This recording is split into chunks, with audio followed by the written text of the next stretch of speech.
As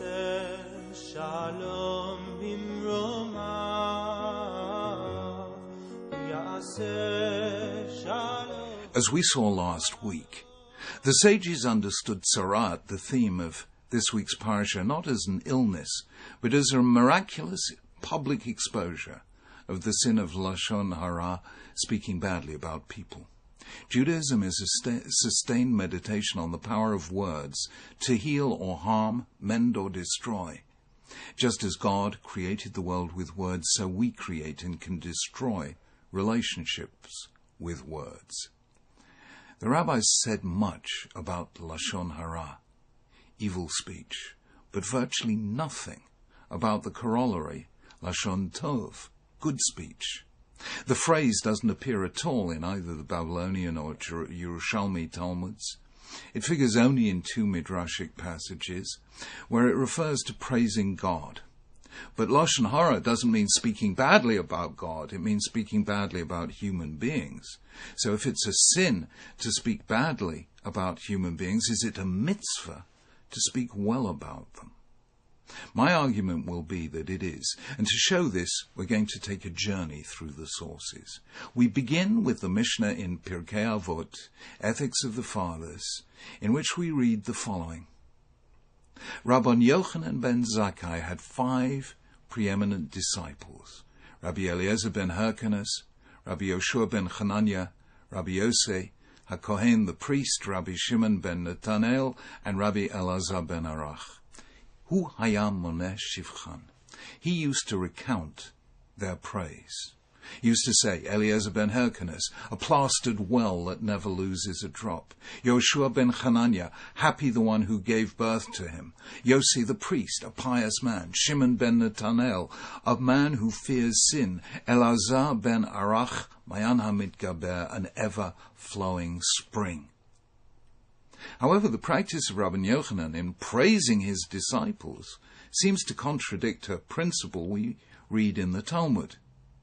Rav Dimi, the brother of Rav Safra, said, "Let no one talk b'tovato shel chavero, in praise of his neighbor, because praise will lead to criticism."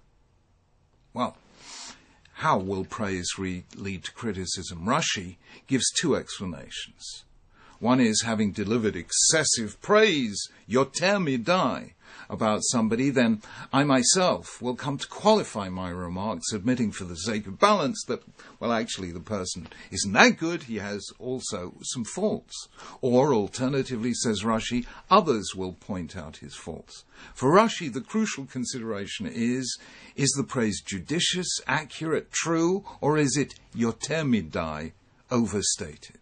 If the former, it's permitted. If the latter, it's forbidden. So, clearly, Yochanan ben Zakkai praised his students by being careful not to exaggerate. Rambam, however, sees things differently. He writes, whoever speaks well about his neighbors, bifnei Sun Apr, in the presence of his enemies, is guilty of a secondary form of evil speech, avak lashon hara, since he'll provoke them to speak badly about him. According to the Rambam, the issue is not whether the praise is moderate or excessive, true or false, but the context in which it's delivered. If it's done in the presence of friends of the person about whom you're speaking, then it's permitted. If it's in the presence of his enemies and detractors, then it's forbidden, because praising the person will then become a provocation, and it'll have bad consequences. Are these merely 2 opinions, or is there something different and deeper at stake? There's a famous passage in the Talmud which discusses Ketzad Merakdim Lifnei Hakala, how one should sing the praises of a bride at her wedding.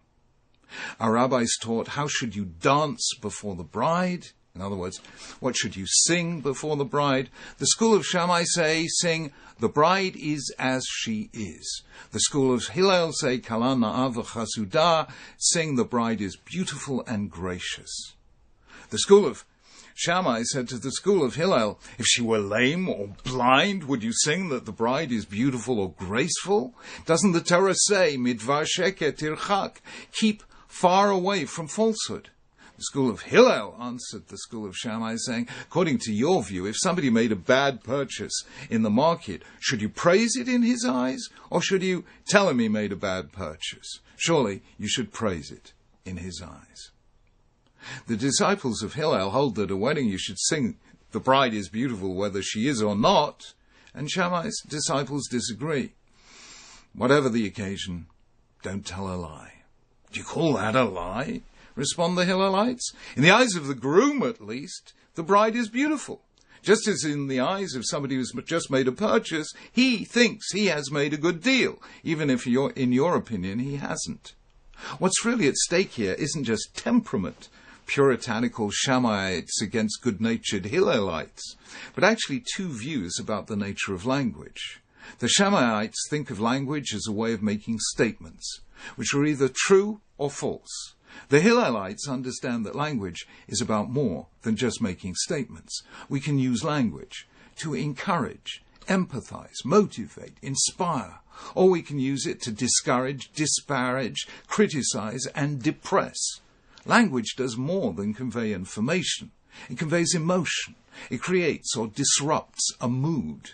The sensitive use of speech involves social and emotional intelligence. Language, in J.L. Austin's famous account, can be performative as well as informative. The argument between Hillel and Shammai is similar to that between the Rambam and Rashi. For Rashi, as for Shammai, the key question about praise is it true or is it excessive? Is it false?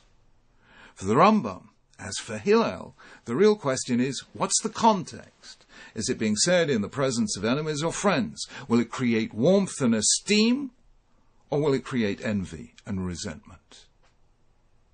We can go one further, because the disagreement between Rashi and the Rambam about praise may actually be related to a more fundamental issue, namely the nature of the command, V'ahavta l'reacha kamocha, love your neighbor as yourself. According to Rashi, the command means don't do to your neighbor what you would not wish him to do to you.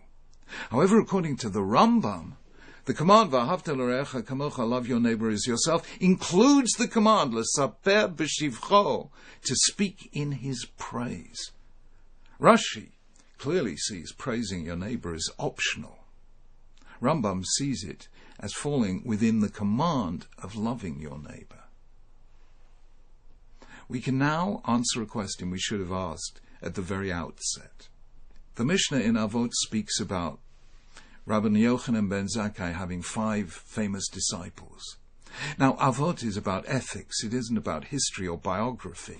Why does it tell us that Rabbi Yochanan had 5 great disciples? That surely is a fact, not a value. It's a piece of information, not a guide as to how to live. However, we can now see that the Mishnah is telling us something very profound indeed. The very first statement in Avot includes the principle, Hemidu Talmidim Harbeh, create many disciples. But how do you create disciples? The answer is by acting as Rabbi Yochanan ben Zakkai did when he praised his students, showing them their specific strengths. He didn't flatter them. He guided them to see their distinctive talents.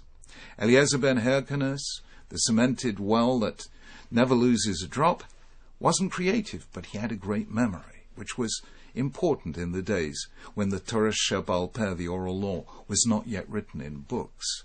Elazar ben Arach, the ever-flowing spring, was creative, but he needed constantly to be renewed by mountain waters. Years later, Elazar ben Arach forgot this, separated himself from his teachers, and forgot all he ever learned. Rabbi Yochanan ben Zakkai, in other words, took a Hillel Rambam view of praise. He used it not so much to describe as to motivate. And that is Lashon Tov. Evil speech diminishes us. Good speech helps us grow. Evil speech puts people down. Good speech lifts them up. Focused, targeted praise, informed by considered judgment of an individual's strength, and sustained by faith in people and their potentiality, is what makes teachers great and their disciples greater than they would otherwise have been. That is what we learn from Rabbi Yochanan ben Zakkai. There is such a thing as Lashon Tov, praising other human beings. According to Rambam, it falls within the command of V'ahavta l'reacha kamocha, love your neighbor as yourself. According to Avot, it is one way of raising up many disciples. It is as creative as Lashon Hara is destructive. Seeing good in people and telling them so is a way of helping it become real. And you thereby become a midwife to their personal growth. If so, then Lashon HaTov tells us that not only must we praise God, we must praise people too. Shabbat Shalom.